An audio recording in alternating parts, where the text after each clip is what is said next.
ავტომობილები მარი ყავს 42. Აჯერ მეუბნება ახლა ზვიადი 42-ია, ხო? და ჩვენ ამას ფიქრობთ 16 რიცხვში ავიყვანოთ ბაკურიანში და ეს მაგრა დავტესტოთ. ეს არის ავტომობილი, რომელმაც ჩინეთი შემაყვარა. ყველგან მავალი, რასაც. აი უყურე 4-4-ზე. ან რა სალონი, ან რა სივრცე.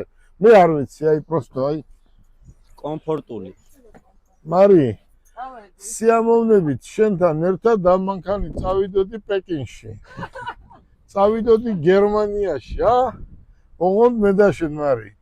როგორ იტყვი? წავიდეთ? მოსულა. ახლა ვიღაცა დაგვიწერს რატო უნდა წახვიდეთ მარტო თქვენო, ხო? და ჩვენ საქმეს, ჩვენ სამი მივდივართ. მე შენ და ავტომობილი. ახლა ვიღაცა დაწერს მარტო რატო მიდიხარ, მე წამიყვანიო და შენ რა მიდიხარ ვიზია.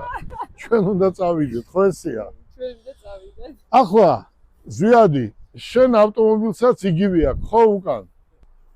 აი უყურე, უბრალოდ ეს არის ევროპისთვის გათვალისწინებული ავტომობილი, რომელიც ვიზუალურად არის, აი აქედან შეხედეთ ორივეს ერთად ვიზუალურად არის ძალიან მაგარი და თვითონ ავტომობილის არის ძალიან მაგარი. აქ როგორი კარბონივით აქვს, ნახეთ, კარბონში აწყობილი ეს პლასმასები.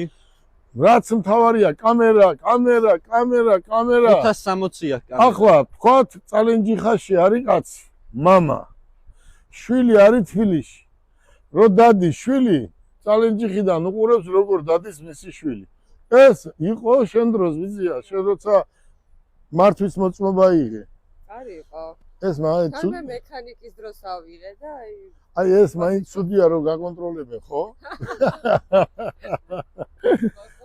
ხო, აქედან გამომდინარე, ჩვენი ავტომობილები არის ძალიან კარგი და თეთრი. მინდა საქართველოს მოსახლეობას თხოვო და უთხრა, რომ მოდით ჩვენს კომპანიაში და თუ ავტომობილის სურვილი გექნება, ჩვენ გვყავს დღეს საქართველოში კი არა, ამიერკავკასიაში ამდენი ავტომობილი ადგილზე არავის არ აყავს.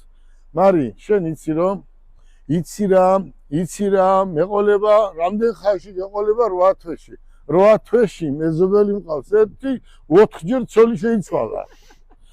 ერთმა კიდე 65 წლისა ცოლი მოიყვანა, ბავშვი გაუჩნდა, მაგრამ პრობლემა რა არის იცი? ბავშვი დაემსგავსა სხვას. მეზობელს დაემსგავსა. აქედან გამომდინარე, რომ არავინ არ ინერვიულოს